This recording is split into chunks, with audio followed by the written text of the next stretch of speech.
नमस्कार, आप देख रहे हैं कंट्री इनसाइड न्यूज का डिजिटल प्लेटफॉर्म और मैं हूं सौरभ निगम। पिछले एक साल से बीजेपी की तरफ से एक सस्पेंस बरकरार था, या कह दीजिए एक इवेंट बनाने की कोशिश की जा रही थी कि बीजेपी का प्रदेश अध्यक्ष उत्तर प्रदेश में कौन होगा, किसके नाम पर मोहर लगेगी। परसों नामांकन हुआ, आपको लाइव तस्वीरें हमने दिखाई हैं। उसके बाद कल जो सम्मान समारोह था, वहां पर तमाम बड़े नेता बीजेपी के पहुंचे हुए थे। सीएम योगी आदित्यनाथ पहुंचे हुए थे, ब्रजेश पाठक पहुंचे हुए थे, उनको माला पहनाई गई, उनका सम्मान किया गया। पंकज चौधरी पूर्वांचल से आते हैं। पंकज चौधरी के पास एक उपलब्धि तो आ गई है, मगर उनके पास 2027 जैसा बड़ा चुनाव भी उत्तर प्रदेश में होने वाला है, वो सामने खड़ा है। उसी को लेकर तमाम चुनौतियां भी हैं। ये क्या चुनौतियां हैं और पंकज चौधरी कैसे इन चुनौतियों को हल करेंगे, उसी पर हम सवाल जवाब करेंगे अपनी सहयोगी प्रियंका से। प्रियंका, जिस तरह से कल पंकज चौधरी का सम्मान हो गया, परसों नामांकन हो गया है, तो संक्षिप्त में बताइए कि पंकज चौधरी के पास क्या बड़ी चुनौतियां रहेंगी। पहले तो मैं आपको ये बता दूं सौरभ जी कि पंकज चौधरी के पास दो सबसे बड़ी चुनौतियां रहेंगी। एक तो यह है कि 2024 लोकसभा चुनाव में पीडीए का नारा लेकर अखिलेश यादव चले थे। उस समय देखा गया था कि बीजेपी 33 सीटों पे सिमट के रह गई थी।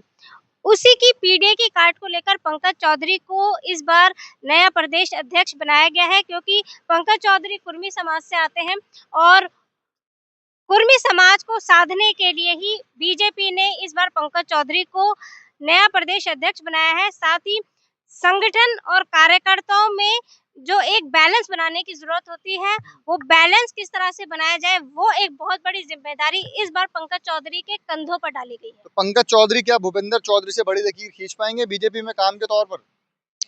लकीर खींचना सौरभ जी एक अलग बात होगी, क्योंकि जब भूपेंद्र चौधरी जी को जब नया प्रदेश अध्यक्ष बनाया गया था, तो उस समय माहौल क्या था, किसान आंदोलन चल रहा था। तो जाटों को साधने के बीजेपी का मास्टर स्ट्रोक कहा जा रहा था, उस टाइम पे प्रधानमंत्री भी इन्वॉल्व हुए थे। भूपेंद्र चौधरी पश्चिमी उत्तर प्रदेश से आते थे, वही बात आप कर रही हैं, तमाम बिल थे। हाँ, तो पश्चिमी उत्तर प्रदेश से आते भूपेंद्र चौधरी और जाटों को साधने के लिए ही भूपेंद्र चौधरी को उस समय मास्टर, किसान और जाटों को, हाँ, साधने के लिए ही भूपेंद्र चौधरी को मास्टर स्ट्रोक के तौर पर बीजेपी ने नया प्रदेश अध्यक्ष बनाया था। लेकिन अब क्या खास बात है कि 2024 में जिस तरह से ओबीसी समाज हो गया, कुर्मी समाज हो गया, वो छिटक कर समाजवादी पार्टी में चला गया। 2027 का चुनाव है, ज्यादा समय नहीं है। उसको लेकर अब पंकज चौधरी जो है नया प्रदेश अध्यक्ष बनाया गया है, ताकि जो ओबीसी समाज है, जो कुर्मी समाज है, उसको साधा जाए। एक बड़ी जिम्मेदारी से कह सकते हैं पंकज चौधरी के सामने है।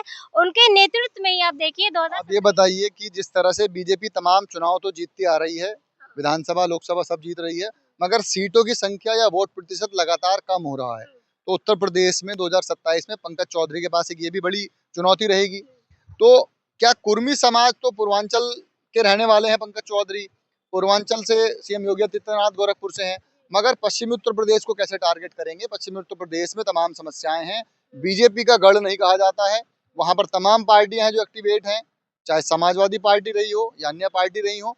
तो पश्चिमी उत्तर प्रदेश को साधने के लिए पंकज चौधरी को कितनी मेहनत करनी पड़ेगी? हाँ, ये एक आपने अच्छा सवाल किया है। अब पंकज चौधरी को क्या करना पड़ेगा, पहले तो बीजेपी ये चाहेगी कि कैबिनेट का विस्तार किया जाए, ठीक है। बीजेपी और चाहे ना चाहे उसके पास मजबूरी है, क्योंकि अभी 54 सीटें हैं कैबिनेट में, उसको 60 पूरा करना है। तो कैबिनेट में जगह किसको देंगे वो? हाँ, तो मैं आपको बता तो रही हूँ, जिस तरह से पूर्वांचल से सीएम योगी आदित्यनाथ आते हैं, पंकज चौधरी आते हैं, वहाँ पे बैलेंस बन गया, ठीक है।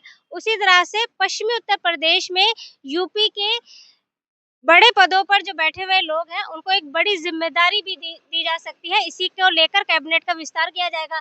नए प्रदेश अध्यक्ष बने हैं, तो जाहिर सी बात है नई कार्यकारिणी भी बनेगी। तो नई कार्यकारिणी बनेगी तो उसमें क्या होगा, जो पश्चिमी क्षेत्र में यूपी के जो नए चेहरे हैं, उनको एक बड़ी जिम्मेदारी दी जाएगी, जिससे पूर्वांचल और पश्चिम का जो यूपी का राजनाथ सिंह के बेटे हैं, बड़े बेटे जो हैं उनके, नीरज सिंह, सॉरी, जो राजनाथ सिंह के बेटे पंकज सिंह। तो पंकज सिंह का नाम आ रहा है कि पंकज सिंह को कैबिनेट में जगह मिलेगी। क्या डिप्टी सीएम भी बन जाएंगे वो? ऐसा हो सकता है? देखिए, जो राजनीतिक जानकार हैं वो तो यही कह रहे हैं कि डिप्टी सीएम उन्हें बनाया जा सकता है, लेकिन अभी आधिकारिक पुष्टि नहीं हुई है, तो इस पे कहना थोड़ा सा जल्दबाजी होगी, क्योंकि कहा यह जाता है कि आपने देखा होगा कि 1 साल तकरीबन हो गया, नया प्रदेश अध्यक्ष कौन होगा नहीं पता है और आखिरी मोमेंट तक आप और हम दोनों ही बीजेपी कार्यालय में थे, हमने देखा था आखिरी मोमेंट तक सौरभ जी यही नहीं पता चल रहा था कि प्रदेश अध्यक्ष बन कौन रहा है, जबकि सीएम योगी आदित्यनाथ भी वहाँ प्रस्तावक के तौर पर बैठे थे और भी कई आला कमान के बड़े अधिकारी वहाँ पे स्वतंत्र देव सिंह ने हमारे चैनल पर भी बाइट दी थी, उन्होंने कहा था कंट्री इनसाइड पर कि अंदर नॉमिनेशन हो रहा है, पंकज सिंह जो है 7 बार के सांसद हैं, एक ही फॉर्म लिया है तो उनका नाम तय है। उन्होंने पहले ये खबर ब्रेक कर दी थी। जी, जी। हाँ, उन्होंने नाम नहीं लिया था। हाँ, उन्होंने नाम इशारे-इशारों में कहा था कि 7 बार के सांसद वो रह चुके हैं और हो सकता है कि वो नए प्रदेश अध्यक्ष हों। इशारों-इशारों में बोल दिया था। लेकिन बात अगर मैं कहूँ जब यूपी के मुख्यमंत्री योगी आदित्यनाथ पहुँचे थे प्रस्तावक के तौर पर, दोनों डिप्टी सीएम भी पहुँचे थे, स्मृति ईरानी भी पहुँची थी, तो तब ये कहा जा रहा था और नामांकन के लिए एक ही फॉर्म लिया गया था, तो तब ये खबरें चर्चा में और तेज हो गई थी कि नया प्रदेश अध्यक्ष पंकज चौधरी को ही बनाया जाए। तो कुल मिला के पंकज चौधरी जो हैं उत्तर प्रदेश के बीजेपी प्रदेश अध्यक्ष बन चुके हैं। दूसरा बड़ी बात यह है कि उनके पास एक उपलब्धि आ गई है, मगर तमाम उनके पास चुनौतियां भी रहेंगी। पूरब से लेकर पश्चिम तक उनको कनेक्ट बनाना होगा, कार्यकर्ताओं से मिलना होगा। वो कार्यकर्ताओं को खुद बोलते दिखे हैं कल कि मुझे आप लोगों से सीखना होगा, क्योंकि पंकज चौधरी 7 बार के सांसद हैं, फील्ड में बहुत ज्यादा एक्टिवेट नहीं थे और दिल्ली हो चाहे पूर्वांचल हो यही उनके 2 ठिकाने रहते थे। लखनऊ से ज्यादा जानकार नहीं है, पश्चिमी उत्तर प्रदेश की जो बीजेपी कार्यकारिणी है उससे बहुत ज्यादा जानकार नहीं है। तो उनको फील्ड में उतरना होगा, तमाम ऐसे काम करने होंगे, संगठन की तमाम मीटिंग्स में हिस्सा लेना होगा। हर छोटी बड़ी जो मीटिंग्स हैं उनमें जाकर उनको बीजेपी के लिए काम करना होगा।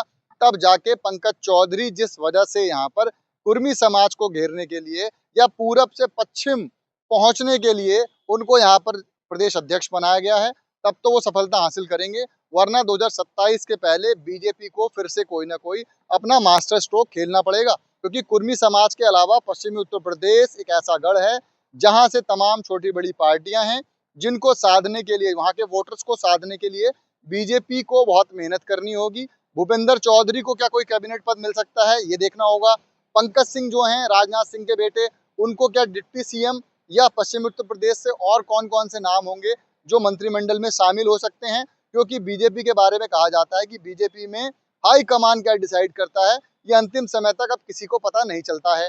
तो आने वाले समय में बीजेपी कुछ और घोषणाएं कर सकती हैं। इस तरह की तमाम खबरों को आप देखने के लिए कंट्री इनसाइड चैनल को लाइक और सब्सक्राइब जरूर करें। अपनी सहयोगी प्रियंका के साथ मैं सौरभ निगम।